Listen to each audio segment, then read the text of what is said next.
Hey YouTube, Stephen Informative here, and for this little Thanksgiving special this evening, we're going to have a special guest, Murakumo Vance, YouTube user, and he's well known for his God Build video series on Warframe. So Vance, how you doing? I'm doing good, glad to be here. For anybody who is confused about Blake introducing me on my own channel, we're doing a double featurette for Thanksgiving, where I've got my Jello shots here, and I've got my liquor here, and I'm basically getting plastered for the 100 subscribers that I just reached, and I'm also giving exposure to Blake as a uploader for Warframe Grandmaster Notes, but not everybody realizes that this isn't Blake's first rodeo. He actually did a few things before he got to Warframe Grandmaster Notes. You want to give him a little bit of a history lesson? Yeah. I actually started working on a game called Medieval, and then Vance came along and introduced the idea of a new game called Orbis, which was a side-scroller shooter. Him being the artist, me being the programmer, but unfortunately I had to drop the project due to personal reasons, and re-emerged as a YouTube uploader for Warframe Grandmaster Notes.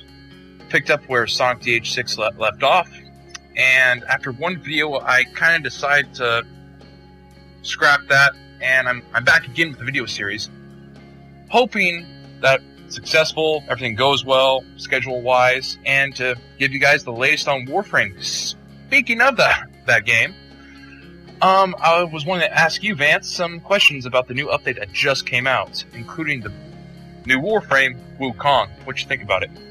Wukong, well, Dragon Ball Z was inspired by Wukong. It's Journey to the East or Journey to the West. Don't quote me because I don't know which one it is. But I'm ecstatic to have the Warframe in the game just based off of theme. But I also like his powers. I like how his ult pretty much turns any melee that you have into like a Super Smash Brothers hammer, and you just go to town on people. I like the Cloud Walk, although I will say that I fought somebody in the Conclave earlier today who was using Wukong, and it was super unfair because he could just get up out of the battle and you couldn't do anything about it. He was just laughing in your face every time he took damage, which it's not very well balanced, but at the same time, you know, it is what it is, and I like him joining the roster. It's awesome to have him. I can't wait to get my hands on him. Speaking of the Flying Cloud ability, a lot of the community has been giving DE some hate on the forums for a revamping of Zephyr. They want a flight ability on her. So do you think that this cloud ability that the Wukong has will answer the community's cries? I think that you're thinking of Tailwind, and I couldn't agree with you more. Tailwind is one of those things where I see people using it at the height or descent of their bullet. The bullet dive, I think is what it's called. You jump and you dive bomb. Yeah. No, that's a totally different thing. It's where you jump and you aim and you slowly, whatever that's called. I see people using Tailwind to get higher and continue to do this slow motion aim thing. And I think that maybe if you didn't throw out Tailwind, if you just modified it and called it Glide, where instead of it taking up 10 energy just to cast it, you could, activate Tailwind, and it would be like an energy drain, sort of like Wukong's Cloudwalker, and you could just fly. It would just be an infinite fly until you run out of energy. Because I realize that there's a lot of Zephyrs out there who use the Toncore, and they treat it like it's an AC-130, and they just fly by and bomb enemies underneath, which is really cool. No other Warframes can do that, and if there's anybody who would automatically oppose this suggestion, just think to yourselves for a second. DE has stated, especially with Parkour 2.0, that they want us to be able to do these magnificent, acts of parkour and crazy epic maneuvers. They want us to do that with, like, the greatest of ease. They want us to perform it with just a flick of a wrist. So if we make this addition to Zephyr, then I think that answers I think that that's the appropriate way to balance out Zephyr and also give players what they want from her. Speaking of new Warframes coming out, a lot of people are wondering when the Archer Warframe is going to release. Maybe in the update around Christmas time. People are really speculating about that. When do you think that new Warframe will be due to release? Well, I mean, DE has put release dates on things before and not met them. I remember both the Kavats and the Excalibur Umbra was due out, about a month ago, before I even attended the NYCC after party. So I couldn't tell you. I don't even think they could tell you, because as soon as they go to tell you something, it's automatically subject to change. Yeah. And the new PvP involving the Archwings that a lot of the community are speculating, throwing out those ideas like, hey, Archwing PvP would be cool, could not be cool. What's your input? Archwing itself is, it's a hit and miss, especially amongst the community. Half the people I talk to, actually it's a little bit more than half the people that I talk to, they dislike it.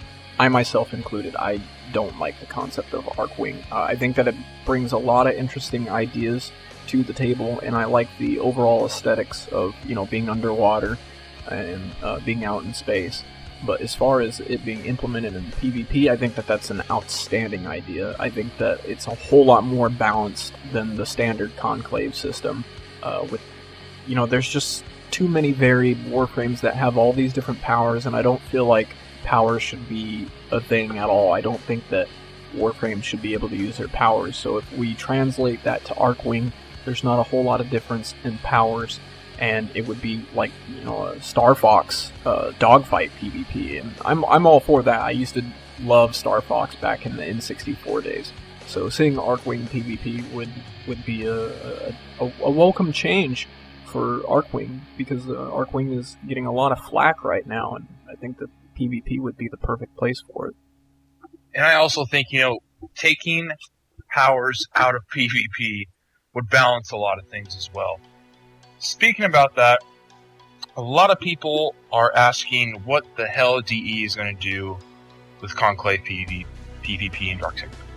They're just wondering, what the hell is Digital Extremes going to do? Are they going to improve some things over here, take out stuff? What do you think should be their best approach? Well, I gotta tell you, the nostalgia factor for me was real back when they first showed screenshots of the Conclave Dark Sector PvP.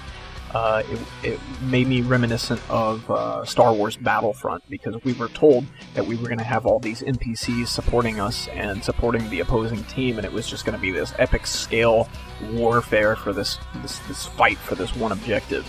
And I think that when it was finally released, DE dropped the ball and disappointed us all.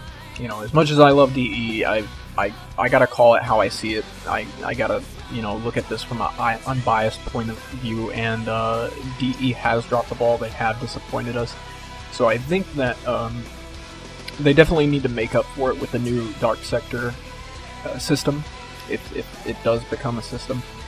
I think that the PvP itself should not be so linear in scale to clans and alliances. I don't feel like alliances should be able to bribe people to fight for them. I think that it should just be a matchmaking system where you just, if that Dark Sector is in dispute, you really just go in there and have a blast.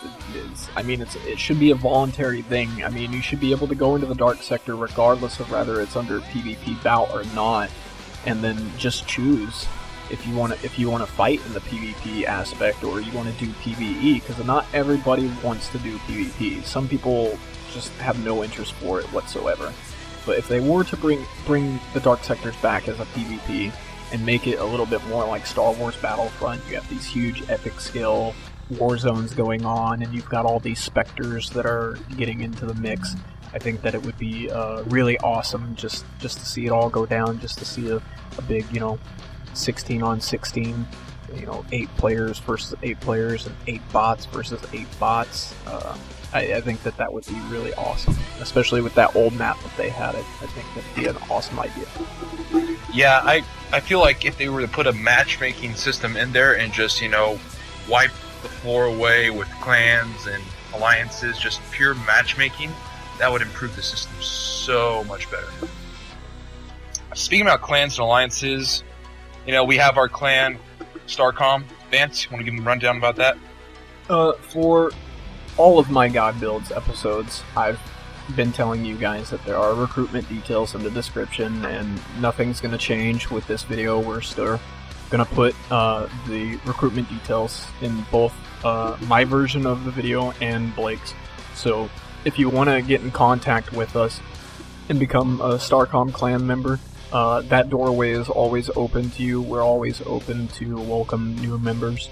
And as far as anything we do outside of Warframe, Blake mentioned before that we did Orbis, and it was a indie side-scrolling shooter project.